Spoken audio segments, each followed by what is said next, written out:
مدینے پر حملہ کرنے کے لیے نکل رہے ہیں. اصل وجہ سن لیجئے بدر کی اصل وجہ. جب وہ لوگ 1000 کی تعداد میں مکہ سے نکل چکے تھے اور میرے آقا کو یہ خبر مل گئی, مخبر نے آ کر بتایا کہ جنگ کی تیاری سے مدینے کے اوپر حملہ آور ہونے کے لیے نکلے ہیں مکہ کے لوگ. اب نبی پاک صلی اللہ علیہ وسلم نے صحابہ سے فرمایا کہ ان کو مدینے پہنچنے مت دینا, اگر مدینے آ گئے تو مدینے کو توڑ پھوڑ کریں گے, شہر میں داخل ہوں گے, جنگ ہوگی تو کچھ نہ کچھ گھر ٹوٹیں گے, کسی کی آبادی اجڑے گی, کچھ نہ کچھ نقصان ہوگا, لہذا ہم خود مدینے سے باہر نکلتے ہیں. نبی پاک صلی اللہ علیہ وسلم اب اس ارادے سے اپنے صحابہ سمیت باہر نکلے. اس میں تعداد مختلف روایات کے مطابق 313, 314, 315, 319 اور ایک میں 360 اصحاب بدر کی تعداد پہ الگ الگ روایات ہیں. 313 صحابہ کی روایت بہت سارے محدثین نے روایت کی ہے, اور 360 کی بھی روایت ہے, 360 لوگ بھی تھے. بہرحال وہ اس طور پر کہ بچے دوسرے لوگ سب ملا کر کے کسی نے شمار کیا, اور کسی نے صرف خالص جنگ کرنے والوں کو شمار کیا.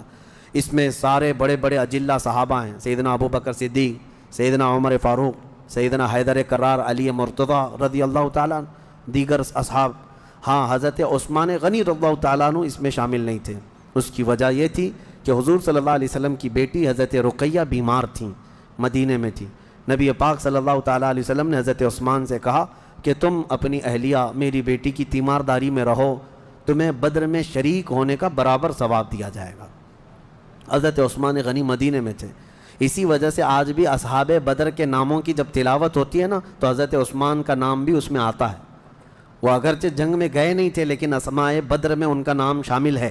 آپ پڑھ کر کے دیکھنا یا سننا تو حضرت عثمان غنی کا بھی نام ہے, کیونکہ مال غنیمت جب تقسیم ہو رہا تھا تو حضور نے حضرت عثمان کو بھی اس میں سے حصہ دیا تھا. خیر, جب نبی پاک صلی اللہ تعالیٰ علیہ وسلم یہ صحابہ کو لے کر نکلے, اب مدینے سے 160 کلومیٹر مکہ کی طرف کا یہ راستہ ہے بدر. بدر ایک علاقے کا نام ہے, وہاں ایک کنواں تھا جس کا نام بدر تھا, جس کی وجہ سے اس علاقے کا نام بدر پڑا. اب حالات دیکھیں کیسے آزمائش کے بڑھتے گئے. میں مختصراً انداز میں آپ کے سامنے رکھوں گا. یہ جنگ کا پس منظر تھا, حضور لڑنے کے لیے گئے نہیں تھے بلکہ ڈیفینس کے لیے, کہ مکہ والے نکل چکے تھے. اب مکہ والے آ کر جس جگہ پڑاؤ کیے وہ بھی بدر تھا, وہاں کنواں تھا, پانی تھا, اس کے لیے وہاں پر ان لوگوں نے بھی قیام کیا. میرے آقا صلی اللہ علیہ وسلم نے بھی اپنا لشکر انداز کر دیا. صحابہ وہاں پر اتر پڑے, سب کے خیمے لگ گئے, اور کنویں کے پانی پر بھی قبضہ ہوا. اس کے بعد دیکھا صحابہ کے دل گھبرائے ہوئے تھے, کیونکہ حضور صلی اللہ علیہ وسلم اور صحابہ کو جو زمین ملی تھی وہ ریتیلی زمین تھی, بالو کی زمین, پاؤں دھس جایا کرتے تھے. اور کفار مکہ جہاں پر اترے تھے وہ تو سخت سپاٹ فلیٹ زمین تھی, مٹی کی زمین تھی, اور اس میں گھوڑے اچھی طرح دوڑتے تھے. یہ ریتیلی زمین پر گھوڑوں کے پیر بھی گھس جاتے اور انسانوں کے بھی. اچھا, یہ بات بھی میں بتا دوں, کل تعداد صحابہ اکرام رضوان اللہ تعالیٰ علیہ مجمعین کے ساتھ 313 صحابہ میں صرف 4 گھوڑے تھے. 4 گھوڑے, یہ 4 گھوڑوں پر بیٹھ کر کے گئے ہیں. کون سوار ہوا ہوگا, کون پیدل چلا ہوگا؟ اور اونٹوں کی کچھ تعداد, اس کے علاوہ تلوار سب کے پاس نہیں, اور جس کے پاس ہے ان کی سبزیاں بھی کٹتی نہیں. ان حالات میں تو وہ گئے تھے. نبی پاک صلی اللہ تعالیٰ علیہ وسلم کے ساتھ جب گئے, اب وہاں پر صحابہ اکرام کے دلوں کے اندر تھوڑی گھبراہٹ آنے لگی کہ ہم زمین اس طرح کی ہے, اور تعداد جب ان کی دیکھتے ہتھیار سے لیس, تو یہ عرض کرتے کہ کیا ہوگا. پہلی جنگ ہو رہی تھی نا, آمنا سامنا پہلی مرتبہ ہو رہا تھا. اب نبی پاک صلی اللہ تعالیٰ علیہ وسلم سب صحابہ کو لے کر رات کو بیٹھتے ہیں. اب اس میں جو نبی پاک صلی اللہ تعالیٰ علیہ وسلم کے سامنے صحابہ اکرام سے مشورہ ہو رہا تھا, اب وہ ایمان کی بات ہے. حضور نے صحابہ کی بات یہ سنی کہ جو مہاجرین تھے وہ یہ کہہ رہے تھے کہ انصار کا تو کچھ گیا نہیں, ہمارا گیا ہے مکہ میں, ہمارے مال لوٹے, ہماری جائیدادیں لوٹیں, انصار مدینے میں رہتے ہیں, مکہ کے کفار نے ان کا تو کچھ بگاڑا نہیں. ہو سکتا ہے کہ انصار جو ہے جنگ میں انٹرسٹ نہ لیں, ان کا کیا گیا ہے, یہ مہاجرین کی جنگ ہے, انصار جو ہے ہو سکتا ہے انٹرسٹ نہ لیں, وہ نہ آئیں. یہ ان کے دلوں میں بات تھی, حضور پاک صلی اللہ علیہ وسلم نے محسوس کر لیا, کیونکہ 69 انصار صحابہ اس کے اندر تھے. 69 بڑی تعداد ہوتی, 70 صحابہ تقریباً انصار تھے. اب دلوں میں جب یہ بات آئی مہاجرین کے کہ پتہ نہیں یہ لڑیں گے کہ نہیں لڑیں گے, کیونکہ ان کا تو کچھ گیا نہیں ہے نا. جیسے آج لوگ کہتے ہیں میرا تھوڑی نا اس سے کوئی مسئلہ ہے, تو پھر نبی پاک صلی اللہ علیہ وسلم نے رات کے وقت انصار صحابہ کو پہلے بلایا، سب بیٹھے ہوئے تھے، مشورہ کرنا تھا۔ سید الانصار حضرت سعد ابن معاذ رضی اللہ تعالیٰ عنہ انصار کے سردار تھے، بلایا اور پوچھا کہ تمہارا کیا مشورہ ہے، آپ کا کیا مشورہ ہے جنگ کے سلسلے میں؟ سنو، حضور پاک صلی اللہ تعالیٰ علیہ وسلم کی بارگاہ میں حضرت سعد بن معاذ سب سے پہلا جواب کیا دیتے ہیں؟ کہتے ہیں یا رسول اللہ صلی اللہ علیہ وسلم، پورے انصار کی طرف سے تو میں ترجمانی کرنے کے لیے کھڑا ہوں، لیکن میرے آقا کیا ہم بھی کوئی پوچھے جانے کی چیز ہیں؟ آپ کے سلسلے میں ہم بھی کوئی پوچھے جانے کی چیز ہیں؟ اور حضرت سعد ابن معاذ کہتے ہیں قسم رب ذوالجلال کی، مدینے سے برق الغماد یمن تک بھی آپ جائیں، انصار کا ہر بچہ آپ کے قدموں کے ساتھ ہوگا۔ آپ تو صرف بدر تک آئے یا رسول اللہ، اگر ہمیں پیدل یمن تک بھی لے جاتے ہم آپ کے پیچھے جاتے۔ ان کے الفاظ میں سناؤں، ایمان تازہ ہو جاتا ہے۔ حضرت سعد ابن معاذ رضی اللہ تعالیٰ عنہ فرماتے ہیں یا رسول اللہ صلی اللہ علیہ وسلم، آج میں سارے انصار صحابہ کی طرف سے ترجمانی کرتے ہوئے، جس کو کہتے ہیں ریپریزنٹیٹیو، میں کھڑا ہوں، عرض کرتا ہوں میرے آقا اگر کسی کے ذہن میں یہ بات ہے تو وہ نکال دے کہ ہم صرف اپنے وطن میں رسول اللہ کی مدد کرتے ہیں، بلکہ اللہ کے نبی صلی اللہ تعالیٰ علیہ وسلم جس کونے میں جائیں گے انصار کو وہاں حضور پائیں گے۔ اب حضور کی بارگاہ میں عرض کرتے ہیں آقا آپ کو کل اختیار ہے، آپ کو کل اختیار ہے۔ اب سنو حضرت سعد ابن معاذ کے یہ بدر کے میدان سے ایک دن پہلے کے الفاظ ہیں، ایک دن پہلے کے الفاظ ہیں، یا رسول اللہ صلی اللہ علیہ وسلم آپ کو کل اختیار ہے، جس کا رشتہ ملانا ہے ملا دیجیے آپ، اور جس کو توڑنا ہے آج ہی آپ فرما دیں، ہم ہمیشہ آخری سانس تک کے لیے توڑ دیں گے۔ اگر آپ فرما دیں کہ اس کی بیوی اس کے لیے حلال نہیں، اس کا بیٹا نہیں، یا رسول اللہ آخری سانس تک ہم اس سے رشتہ توڑ دیں گے۔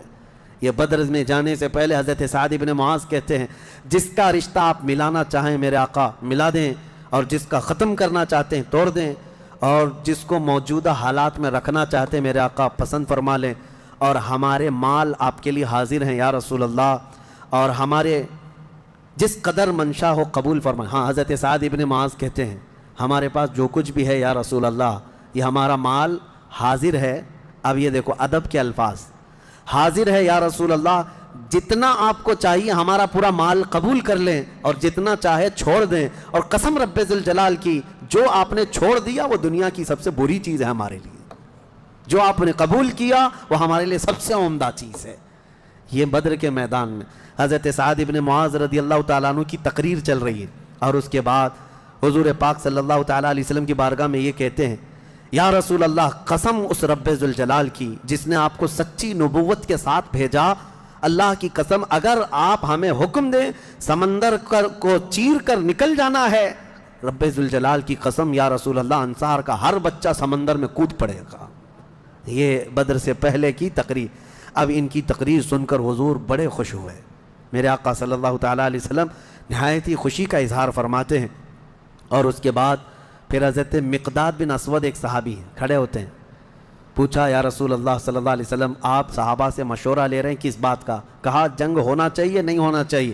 حضرت مقداد بن اسود کہتے ہیں یا رسول اللہ ہم بنی اسرائیل نہیں ہیں جنہوں نے موسیٰ علیہ السلام سے کہا تھا اے موسیٰ آپ اور آپ کا خدا جائیے قوم جبارین سے لڑیے، ہم یہاں بیٹھ کے دیکھیں گے۔ نہیں یا رسول اللہ ہم امت محمدیہ ہیں، جہاں میرے آقا کا پسینہ گرے گا ہم سب کا خون کا قطرہ وہاں گرے گا، جب تک ہمارے جسم میں آخری قطرہ بھی خون کا باقی ہے ہم میں سے کوئی پلٹنے کا تصور بھی نہیں کرتا۔ یہ رسول پاک صلی اللہ علیہ وسلم کے چہیتے صحابہ کی تقریریں تھیں، سب کے جذبے جوان تھے، کوئی لوٹنا نہیں چاہتا، کوئی پلٹنا نہیں چاہتا۔ اب صحابہ کو باہر کر کے حضور خیمے میں چلے گئے۔ اب سنو حضور پاک صلی اللہ تعالیٰ علیہ وسلم جیسی ہی خیمے میں گئے جہاں آج مسجد عریش بنی ہے، اس کو عریش کہا جاتا حضور کے خیمے کو، حضور سجدے میں گر گئے۔ سجدے میں گرنے کے بعد نبی پاک صلی اللہ تعالیٰ علیہ وسلم اتنا گریہ وزاری کر رہے تھے، اتنا رو رہے تھے سجدے میں حضور پاک صلی اللہ علیہ وسلم، اور جو صحابی ان کی خدمت میں کھڑے تھے وہ کہتے ہیں نبی پاک صلی اللہ تعالیٰ علیہ وسلم کی الفاظ میں سن رہا تھا ابتحالات کو، عرض یوں کر رہے تھے اے اللہ ایک چھوٹی سی فوج، ایک چھوٹی سی جماعت تیرے دین کی نصرت کے لیے میدان میں اتری ہے، اے اللہ اگر اس جماعت کی تو کل مدد نہ کرے گا تو قیامت تک اس روئے زمین پر کوئی سجدہ کرنے والا نہیں آئے گا۔ اے اللہ قیامت تک کوئی تیری عبادت نہیں کر سکے گا۔ یہ محبوبانہ انداز ہے میرے آقا کا، یہ کوئی دھمکی نہیں ہے اللہ کو۔ رب تعالیٰ کی بارگاہ میں گڑ گڑانا کہ مولا اگر ان کی مدد نہیں کرے گا تو پھر کون تیری عبادت کرے گا۔ اور اس کے بعد اچانک حضور صلی اللہ علیہ وسلم اٹھے سجدے سے، پیشانی چمک رہی تھی اور حضور مسکرا رہے تھے۔ دو صحابہ کھڑے تھے، کہا یا رسول اللہ صلی اللہ علیہ وسلم آپ اتنی گریہ وزاری کرتے کرتے بھی مسکرانے لگے۔ کہا میرے رب نے میری ڈھارس بندھا دی، مبارک ہو، بشارت ہو، میں نے ابھی جبرائیل کو جنگی لباس پہن کر اترتے دیکھا ہے۔ جبرائیل امین آ گئے ہیں۔ وہ صحابہ دوڑے دوڑے گئے، باہر جا کر کہے مبارک ہو، اللہ کے نبی کو مدد آ گئی ہے۔ ابھی رات کا حصہ گزرا نہیں تھا کہ بارش برسنے لگ گئی۔ میرے آقا نے فرمایا میرے صحابہ اللہ کی دوسری مدد آ گئی۔ صحابہ نے پوچھا یہ کیسے؟ کہا جاؤ میدان میں دیکھو، ریت کی زمین پر بارش ہوئی تھی تو ریت پوری جمع ہو گئی، مضبوط ہو گئی، اور کافروں کی زمین پر بارش برسی تو کیچڑ ہو گیا، ان کے پیر پھسلنے لگ گئے، ان کے گھوڑے بدکنے لگ گئے، اور صحابہ کے پیر ریت میں بالکل مضبوط جم کر رہ گئے۔ حضور نے فرمایا بارش بھی اللہ نے تمہاری مدد کے لیے نازل فرمائے۔ صبح اٹھتے ہیں، صبح ہوتی، حضور اکرم نہیں رات کے وقت ہی، ابھی رات کا وقت ہے، صحابہ کے دل کی تسلی کے لیے میرے آقا اپنے ہاتھ میں ایک چھڑی لے کر جاتے ہیں میدان میں، صحابہ پیچھے پیچھے ہیں، لکیر کھینچا، حضور نے فرمایا کل یہاں ابو جہل گر کے مرے گا۔ دوسری لکیر کھینچا اور کہا یہاں عتبہ مرے گا۔ تیسری لکیر کھینچ کر کہا یہاں شیبہ مرے گا۔ یہ بڑے بڑے پہلوانوں کے نام حضور گنا رہے تھے۔ صحابہ دل ہی دل میں خوش ہو رہے تھے، ان کا یقین کامل اتنا تھا نبی نے جو فرما دیا وہ ہو کر رہے گا۔ رات کے وقت ہی صحابہ کو یہ معلوم تھا ان کفار کے کتنے وکٹ گرنے والے ہیں، کتنے پہلوان زمین بوس ہونے والے ہیں، کتنے موت کی گھاٹ پہنچنے والے ہیں۔ صحابہ کو یہ معلوم ہو گیا تھا اور دل چوڑے تھے، سینے کشادہ تھے۔ صبح ہوتی ہے، نبی پاک صلی اللہ تعالی علیہ وسلم ابھی اپنے خیمے میں تھے، عریش میں، میدان بدر کے خیمے میں تھے۔ ایک صحابی دوڑتے ہوئے آتے ہیں، آ کر کے بارگاہ مصطفیٰ میں عرض کرتے ہیں یا رسول اللہ صلی اللہ علیہ وسلم ہماری تعداد بڑھ گئی، ہماری تعداد بڑھ گئی۔ حضور پاک صلی اللہ علیہ وسلم سے وہ کہہ رہے ہیں پہلے کافروں کی تعداد اتنی زیادہ تھی، 1000 کی تعداد، صحابہ دیکھتے گھبرا جاتے، اور اس پر وہ کمینے کیا کر رہے تھے؟ رات بھر ناچ رہے تھے، گانے گا رہے تھے، کباب بھون رہے تھے، اور نعرے لگا رہے تھے جیت ہماری، جیت ہماری، جیت ہماری، جیت ہماری۔ ان کے الفاظ تھے، اشعار گنگنا رہے تھے، اور رات بھر کھانا پینا، رقص سرور، ڈھول باجے سب چلتا رہا، اور ادھر صحابہ عبادت میں مصروف ہیں، اللہ کی بارگاہ میں گڑ گڑا رہے ہیں۔ اور صبح جب ہوئی تو ایک صحابی دوڑتے ہوئے آئے، کہا میرے آقا ہماری تعداد بڑھ گئی ہے، 313 نکلے تھے لیکن میدان میں اب بہت زیادہ ہو گئے ہیں ہم لوگ۔ حضور پاک صلی اللہ علیہ وسلم نے فرمایا میرے چہیتے جاؤ، وہ ہماری تعداد نہیں، اللہ کے ملائکہ آ چکے، اللہ کے فرشتے آ چکے تمہارے اس فوج کے اندر۔ صحابہ کہتے ہیں جب میدان میں ہم اترے، اب یہ 17 رمضان المبارک جمعہ کا دن تھا، یوم البدر، یوم الفرقان جس کو کہتے ہیں۔ میرے عزیزو، اسلام کی عظیم تاریخ پنہاں ہے، اس میں عظیم تاریخ پنہاں ہے۔ نبی پاک صلی اللہ تعالیٰ علیہ وسلم کی طرف سے میدان بدر میں سب سے پہلے اترنے والے کون لوگ تھے؟ سب سے پہلے نبی پاک صلی اللہ تعالیٰ علیہ وسلم کی طرف سے حضرت امیر حمزہ رضی اللہ تعالیٰ، دوسرے حضرت ابو عبیدہ بن جراح، تیسرے حیدر کرار شیر خدا علی مرتضی رضی اللہ تعالیٰ عنہ۔ یہ تینوں حضرات اترے، اور ان کے مقابل میں جو کفار آئے تھے وہ اپنے اپنے وقت کے بڑے بڑے پہلوان تھے، بڑے بڑے پہلوانوں کو انہوں نے اتارا تھا میدان بدر میں۔ اور جب مقابلہ ہوا تو سب سے پہلا وار حضرت امیر حمزہ کا سامنے والے پر پڑا، وہ گاجر کی طرح کٹ کر گر گیا ایک ہی وار میں۔ حضرت ابو عبیدہ بن جراح زخمی ہوئے، سامنے والے سے تھوڑے زخمی ہوئے، پھر حضرت حمزہ نے وہ بھی محاذ سنبھالا اور ان کے مقابل کو بھی مار کر گرایا۔ ادھر حضرت علی کرم اللہ وجہہ الکریم کی عمر کم تھی، اس وقت ان کی عمر زیادہ نہیں تھی، 22 سال کی عمر یا 25 سال کے اس وقت کی عمر تھی حضرت علی کرم اللہ وجہہ الکریم کی۔ اس وقت حضرت علی جب آئے بالکل جوانی، یعنی 20-22 سال کی عمر، مولا علی کرم اللہ وجہہ الکریم نے اس سے جب مقابلہ کیا تو ذوالفقار حیدری نے ایسا ضرب لگایا کہ اس کی لوہے کی ٹوپی کاٹتے ہوئے 2 ٹکڑے ہو گئے۔ پہلی مرتبہ بدر کے میدان میں آواز آئی تھی سارے صحابہ کی اللہ اکبر، یہ نعرہ تکبیر تھا جو سب سے پہلے بلند ہوا۔ فرماتے ہیں اس آواز کی ہیبت ایسی تھی کہ کفار کے خیمے ہل گئے اور ان کی صفوں میں ہلچل مچ گئی، دہشت طاری ہو گئی۔ صحابہ کے اسی نعرے کو دیکھ کر علامہ اقبال نے شعر کہا تھا، یہ نکلے تھے مڑی ہوئی تلواریں لے کر، کٹی ہوئی اور زنگ آلود تلواریں لے کر جن سے سبزی نہیں کٹتی تھی، لیکن جب نعرہ لگائے تھے اللہ کی مدد ایسی آئی تھی کہ یہ سب زمین بوس ہو گئے دشمن۔ اقبال نے کہا تھا، کفر دم توڑ دے گا ٹوٹی ہوئی شمشیر کے ساتھ، کفر دم توڑ دے گا ٹوٹی ہوئی شمشیر کے ساتھ، گر تم نکلا جاؤ ایک بار نعرے تکبیر کے ساتھ۔ یہ انہی صحابہ کا نعرہ تھا جب انہوں نے پہلی مرتبہ بلند کیا۔ یہ لڑائی چلتی رہی شام تک، شام ہونے نہ پائی، دوپہر تک اس لڑائی کو پہلے ایک بعد دیگرے، اس کے بعد پھر گھمسان کی لڑائی ہوئی۔ لیکن کفار مکہ میں سے کچھ لوگ کہتے ہیں ہم تو بڑے حوصلوں سے آئے تھے لڑنے کے لیے، بڑے حوصلوں سے آئے تھے، جن کو یہ مدینے میں مکہ میں پکڑ کے مارتے تھے وہ آج ان کے مقابل میں تھے، کوئی کسی کا غلام تھا، کوئی کسی کا رشتہ دار بھی تھا، لیکن مقابلے میں جب آئے وہ کفار مکہ کہتے ہیں ہم تو بڑے ہمت کے ساتھ لڑنے کے لیے آئے تھے، لیکن جب ہم لڑنے جا رہے تھے تو ہمارے مقابل میں اجنبی لوگ آ رہے تھے، اجنبی لوگ آ رہے تھے، اور ان کی ہیبت ایسی طاری ہوتی کہ ہم نے ان کو نہ مکے میں کبھی دیکھا تھا نہ مدینے میں کبھی دیکھا تھا۔ یہ وہ بدری ملائکہ تھے جو جبرائیل امین کی سپہ سالاری میں آئے تھے۔ اب یہاں ایک بات میں بتانا چاہتا ہوں، ایک فرشتہ اتر جائے کافی ہے۔ آپ کو پتا ہے قوم شعیب جب نافرمانی کر رہی تھی تو اللہ تعالیٰ نے عذاب کیا بھیجا تھا؟ جبرائیل امین علیہ السلام کو اتارا تھا، انہوں نے ایک چیخ ماری تھی، چنگھاڑ، اور ان کی آواز کی ہیبت سے جتنے پہاڑوں میں تھے یہ قوم شعیب سب کے بھیجے کانوں سے نکل آئے تھے اور زمین پر گر کر مر گئے تھے۔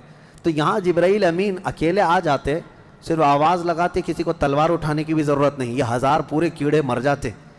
لیکن یہ وجہ کیا ہے؟ مفسرین نے فرمایا یقیناً ایک فرشتہ بھی مدد کے لیے کافی ہوتا، لیکن اللہ نے بدر کے میدان میں 5000 فرشتے اتارے، یہ عظمت مصطفیٰ کے لیے، یہ رسول اللہ کی عظمت کے لیے۔ کبھی کبھار تعداد جو ہے وہ شان بتانے کے لیے ہوتی ہے، عظمت بتانے کے لیے ہوتی ہے۔ ہاں ایک جھنڈا کافی ہوتا ہے، لیکن کبھی 10 جھنڈے لگاؤ تو اس کی عظمت بڑھ جاتی ہے۔ ہاں 2 باڈی گارڈ کافی ہوتے ہیں، لیکن 10 کھڑے ہو جائیں تو اس کی ہیبت اور طاری ہوتی ہے۔ یہ ایک انسانی ذہن بنا ہوا ہے۔ اللہ تبارک و تعالیٰ نے اپنے محبوب کی عظمت شان کی وجہ سے 5000 ملائکہ کو اتارا۔ اب یہ جنگ ہوتی رہی، اس میں صحابہ تو لکڑیوں سے جنگ کرتے رہے، سب تلواروں سے نہیں، کچھ صحابہ تو لکڑیوں سے جنگ لڑتے رہے، اور لکڑیوں سے ہی کئی کو مار کے گرایا، اور 70 جو ہے موت کے گھاٹ اتر گئے، اور اس میں معمولی 70 نہیں تھے، بڑے بڑے گرو گھنٹال تھے، جتنے بھونکتے تھے مکہ میں بیٹھ کر۔ ابو جہل مر گیا، حضرت بلال حبشی کا آقا امیہ بن حرب وہ مر گیا، اور کئی ایسے بڑے بڑے عتبہ شیبہ جیسے بڑے بڑے کافر، یہ سب کے سب موت کے گھاٹ اتر گئے۔ بدر کی ایک لڑائی ایسی کہ اچھوں کی جڑ کاٹ کر رکھ دیا۔ اب یہاں پر حضور پاک صلی اللہ تعالیٰ علیہ وسلم کا رحم بھی دیکھیں، حضور ملاحظہ فرما رہے تھے، جب امیہ گر کر زخمی ہوا تھا، حضور نے جو صحابی لڑ رہے تھے کہا کہ روک دو اس کو۔ امیہ جو لڑ رہا تھا وہ بڑا ہٹا کٹا پیسہ والا مکہ کا بڑا آدمی تھا، تو جو صحابی لڑ رہے تھے انہوں نے گرا دیا، وہ زخمی ہو کر گرا، حضور نے فرمایا چھوڑ دو اس کو، وہ صحابی ہٹ گئے۔ حضور نے فرمایا بلال حبشی کو بلاؤ۔ بلال کہاں ہے؟ بلال آئے، کہا اے بلال آؤ، جتنا اس نے تڑپایا تھا خوب آج تم بدلا لو اس کے ساتھ، کیونکہ یہی وہ تھا جو حضرت بلال کو ایک ڈرم میں ڈال کر دن بھر رکھتا تھا، لوہے کی ایک ٹاکی بنا کر اس میں ڈال کر اوپر سے ڈھکن ڈال کر گرم دھوپ میں ان کو ایسی رکھ دیتا تھا، بغیر کھانا پانی دیے شام تک ان کو کھولا جاتا تو ان کا جسم پورا اجمرا ہو جاتا تھا، ان کی پیٹھ ایسی گل گئی تھی انگاروں میں سلانے کی وجہ سے کہ ریڑھ کی ہڈی دکھتی تھی۔ یہ حضرت بلال کے ساتھ کیا تھا، حضرت بلال حبشی نے مار کر اس کو ختم کیا۔ عدو اللہ، اور حضرت بلال مارتے وقت کیا کہہ رہے تھے یہ بھی سنیے، یہ صحابہ کا جذبہ ہے، کہتے ہیں اس کو قتل کیا اور یوں کہا انت عدو اللہ و عدو رسولنا، میں نے تجھے مار دیا ہے اس لیے کہ تو اللہ کا اور میرے حبیب کا دشمن تھا، یہ نہیں کہ مجھے تڑپاتا تھا، یہ نہیں کہ تو نے مجھے بہت مارا ہے اب چکھ لے مزہ۔ حضرت بلال یہ کہتے ہیں تو اللہ کا دشمن تھا اور میرے مصطفیٰ کا دشمن تھا، میں نے تجھے ختم کیا۔ یہ بدر کی وادی میں حضرت معاذ اور معوذ بن عفراء رضی اللہ عنہما، 2 چھوٹے بچے، بچوں پر جہاد تو ہے نہیں لیکن یہ ضد کر کے اصرار کر کے حضور کے پاس آئے تھے، کہا ہمیں اجازت دے دے۔ میرے آقا نے ان کو اجازت دی تو یہ جنگ میں شریک ہوئے۔ حضرت عبد الرحمن بن عوف کہتے ہیں صاحب بڑے بڑے صحابہ، جنگ کے میدان میں نفسا نفسی کا عالم ہوتا ہے، اپنا ڈیفنس کرنا ضروری ہوتا ہے، کہاں سے تیر آئے کہاں سے تلوار آئے، لیکن یہ دو بچے اس طرح سے میدان میں ہیں کہ حضرت عبد الرحمن بن عوف سے کہتے ہیں چچا ہمیں ایک بات بتائیے، ابو جہل کس کا نام ہے؟ حضرت عبد الرحمن بن عوف کہتے ہیں میں ہنس پڑا، ان کی عمر 13 سال کے آس پاس کی تھی۔ کہتے ہیں یہ کیا کرو گے تم؟ وہ سردار قریش ہے، پہلوان ہے مکہ کا۔ ان بچوں نے کہا ہم نے دیکھا تو نہیں مگر سنا ہے اس خبیث کے بارے میں کہ وہ ہمارے آقا کو گالیاں دیتا ہے، وہ ہمارے نبی کو گالیاں دیتا ہے۔ یہ اصل محافظین مصطفیٰ تھے، محافظین ناموس رسالت تھے، نبی پاک صلی اللہ علیہ وسلم کی عزت کے لیے۔ میرے عزیزو یہ بچے کھیلنے کے لیے ضد نہیں کر رہے تھے، جان ہتھیلی پر لانے کے لیے ضد کر رہے ہیں۔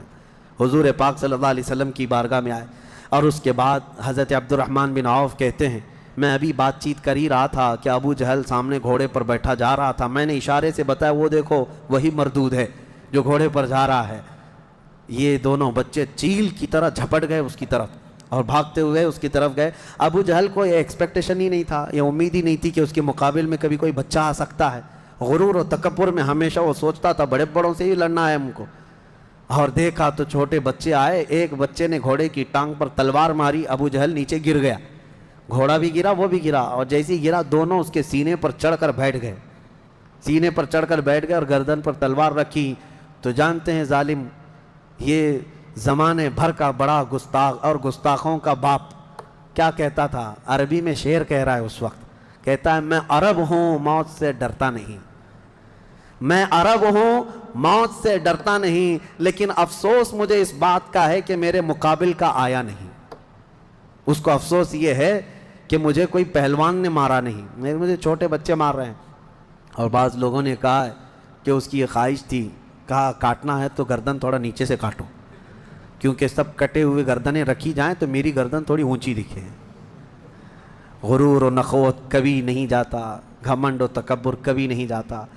ان بچوں نے ختم تو کر دیا ابو جہل کو، اور مشہور ہے کیا ہی بہترین کہا، ہم جیسے لاکھوں کروڑوں کی جوانیاں ان بچوں کے قدموں پر قربان ہوں، ہم ان کے ناخنوں تک بھی نہیں پہنچ سکتے جنہوں نے دفاع کیا ہے، ڈیفنس کیا ہے میرے مصطفیٰ کی عزت کا۔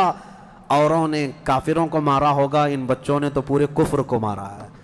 اوروں نے جاہلوں کو مارا تو انہوں نے ابو جہل کو مارا ہے، جہالت کے باپ کو مارا ہے۔ اسی جنگ میں شہزادے حضرت معاذ کا مونڈھا کسی کافر نے مار کر کے ختم کر دیا، تلوار سے کندھے کو مار دیا، لیکن جذبہ ختم نہیں ہوا۔ اس بچے نے دوسرے ہاتھ میں تلوار لی اور لڑنا شروع کیا، اور اپنے ہاتھ کو پیر میں دبا کر کھینچ کے نکال دیا۔ یہ زیادہ دیر تک نہیں، یہ دونوں شہزادے لڑتے رہے میدان بدر میں۔ شام سے پہلے پہلے دونوں بچے بھی شہید ہوئے، حضرت معاذ بھی شہیدوں میں ہیں، حضرت معوذ بھی شہیدوں میں ہیں۔ کس باپ کے یہ بیٹے تھے، کس گھر میں آنکھیں کھولی تھی انہوں نے، جہاں ماں کو قرآن کی تلاوت کرتے سنا، باپ کو محراب عبادت میں دیکھا، اور گٹھی میں ان کے پلایا ہوا تھا عظمت مصطفیٰ۔ سب سے پہلی چیز ہے میرے عزیزو، یہ جان دے چکے میدان میں۔ نبی پاک صلی اللہ علیہ وسلم شام کے وقت جنگ کا پانسا کیسے پلٹا، یہ صحابہ ایسے گھستے چلے گئے ان کے صفوں میں کہ وہ ہیبت سے بھاگنے پر مجبور ہو گئے۔ مکہ کے کفار جتنے بھی تھے سب کے سب اپنا ساز و سامان چھوڑ کر میدان سے بھاگنے لگ گئے۔ وہاں پر اپنے مویشی چھوڑا، اپنے بہت سارے چھوڑا، یہاں تک کہ 70 قیدی پکڑ میں آئے اور 70 مارے جا چکے تھے، 140، اور صحابہ میں 13 شہید تھے، 1 زخمی تھے۔ 13 شہید ہوئے، 1 زخمی تھے، حضرت عبیدہ بن حارث، وہ بھی راستے میں جا کر شہید ہوئے۔ تو جنگ بدر کے ٹوٹل شہید 14 ہیں، باقی وہ 70 اور 140 پورے ٹوٹل یعنی قیدی ملا کر۔ شام کے وقت اب سنو میرے آقا صلی اللہ علیہ وسلم کا معجزہ۔ صحابہ کہتے ہیں حضور نکلے، میدان میں آئے، سب کافروں کی لاشیں ایک جگہ کھینچ کر لا کر گڑھے میں ڈال دی گئیں، لیکن لاشیں دیکھنے کے لیے حضور میدان میں جا رہے تھے۔ صحابہ کہتے ہیں قسم خدا کی ہم نے دیکھا حضور نے جس کے لیے جو دائرہ کھینچا تھا وہ کافر وہیں گر کے مرا تھا، ایک بال بھی باہر نہیں تھا۔ حضور نے جس کے لیے لکیر کھینچا تھا وہ کافر اسی میں گر کر مرا ہوا تھا۔ حضور نے جو نشان بنایا تھا ابو جہل وہیں مرا ہوا تھا، عتبہ وہیں مرا ہوا تھا، شیبہ وہیں مرا ہوا تھا۔ آج کے منافقین کے لیے بھی یہ درس ہے. یہ دیکھیں جنگ بدر کی تاریخ کو، نبی پاک صلی اللہ علیہ وسلم ایک دن پہلے یہ بتا رہے ہیں کہ کون کہاں مرے گا، اور یہ ابھی تک اس بحث میں ہے کہ پیٹھ پیچھے کا علم نہیں، دیوار پیچھے کا علم نہیں. یا اپنے جیسا نبی کو بھی قیاس کرتے ہیں. اللہ ہدایت عطا فرمائے. اب شام کے وقت سارے وہ لاشوں کو لا کر ایک گڑھے میں جمع کر دیا، اور جو مسلمان صحابہ تھے ان کی لاشیں جمع کی گئیں اور ان کو عزت کے ساتھ احترام کے ساتھ اسی بدر کے میدان کے قریب دفن کر دیا گیا. اور کافروں کی لاشوں کے پاس کھڑے ہو کر حضور نے پھر ایک خطبہ دیا. خطبہ دے رہے تھے اور اس میں حضور صلی اللہ علیہ وسلم یہ فرما رہے تھے، اے لوگو، ہمارے رب نے جو ہم سے وعدہ کیا تھا وہ پورا کر دکھایا اللہ نے. بتاؤ تمہارا خدا جو تم سے کوئی وعدہ کیا تھا کیا تم کو بھی پورا کر دیا؟ کیا تم نے موت کے بعد وہ چیز پا لی جس کے لیے تم لڑتے تھے؟ صحابہ پوچھنے لگے، یا رسول اللہ صلی اللہ علیہ وسلم آپ یہ کس کو سنا رہے ہیں؟ یہ مرے ہوئے کفار کو. حضور نے فرمایا یہ تم سے بھی زیادہ سنتے ہیں، مرنے کے بعد وہ تم سے بھی زیادہ سنتے ہیں. اسی لیے حضور پاک صلی اللہ علیہ وسلم نے فرمایا کہ مردہ لوگوں کی باتیں تو چھوڑیں، چلنے والوں کے پیر کے چپل کے نیچے جو آواز آتی ہے وہ بھی مردہ سنتا ہے، اس کے کان بڑھ جاتے ہیں. اب مجھے بتاؤ میرے عزیزو، بدر میں مارے گئے ہوئے غلیظ قسم کے کافر جب باتیں سن سکتے ہیں تو اللہ کے اولیاء اپنی قبروں میں کیوں نہیں سنتے؟ انبیاء کرام اور اولیاء کرام اپنی قبروں میں نہیں سنتے؟ ہم جاتے ہیں اور اسی یقین کے ساتھ جاتے ہیں کہ وہ قبروں میں ہماری باتوں کو سنتے بھی ہیں، اور اللہ نے ان کو تصرف اور اختیار دیا ہو تو ہمارے حق میں اللہ کی بارگاہ میں سفارش بھی کرتے ہیں. یہ ہے جنگ بدر. اس کا خلاصہ یہی ہے کہ وہ اگرچہ 313 نہتے تھے لیکن یقین کامل تھا. اسی کو اقبال نے کہا ہے، یقین محکم عمل پہ ہم، جہاد محبت فاتح عالم، جہاد زندگانی میں ہیں یہ مردوں کی شمشیریں. کہ یہ وہ صحابہ تھے، ان کے بارے میں وہ کہتے ہیں اللہ کے شیروں کو آتی نہیں روبائی. اللہ کے شیروں کو آتی نہیں روبائی. یہ لومڑی کی طرح نہیں رہتے بلکہ ان کا عزم حوصلہ بڑا جوان تھا، اور میدان میں اترے تھے تو نہ یہ تلواروں کے بھروسے آئے تھے نہ ہاتھی گھوڑوں کے بھروسے آئے تھے، بلکہ ان صحابہ کا صرف یقین یہ تھا اللہ ہمارے ساتھ ہے، رسول ہمارے ساتھ ہے. اے مومنوں، آج اس بدر کی تاریخ کے بعد میں آپ سے بھی یہی کہنا چاہوں گا، آج جتنے بھی ابو جہل ناچ رہے ہوں ان کو ناچنے دو اور پکار کر کہو ان اللہ معنا، بے شک اللہ ہمارے ساتھ ہے، بے شک اللہ ہمارے ساتھ ہے. آزمائش ہوگی، امتحان ہوگا، کچھ تو مریں گے کچھ تو کٹیں گے، لیکن غلبہ حق کا ہی ہوگا. حل الحق یعلو ولا یعلی علیہ، فرمایا گیا حق ہمیشہ بلند ہو کر رہے گا، اس کے اوپر کوئی غالب نہیں آئے گا. ہو سکتا ہے صدیوں تک اس کو کوئی پکڑ کر کے رکھے، حق کو گرفتار کر کے رکھے، لیکن کبھی بھی وہ اس طرح نیست و نابود نہیں کیا جائے گا. قیامت تک حق کو بلند ہونا ہے. اللہ کریم ہم سب کو حق جماعت کے ساتھ زندہ رکھے اور ہمیں غلبہ اسلام کا وہ سنہرا دور عطا فرمائے جب ہم دیکھیں ہمارے ہر گھر سے آواز آئے لبیک یا لبیک یا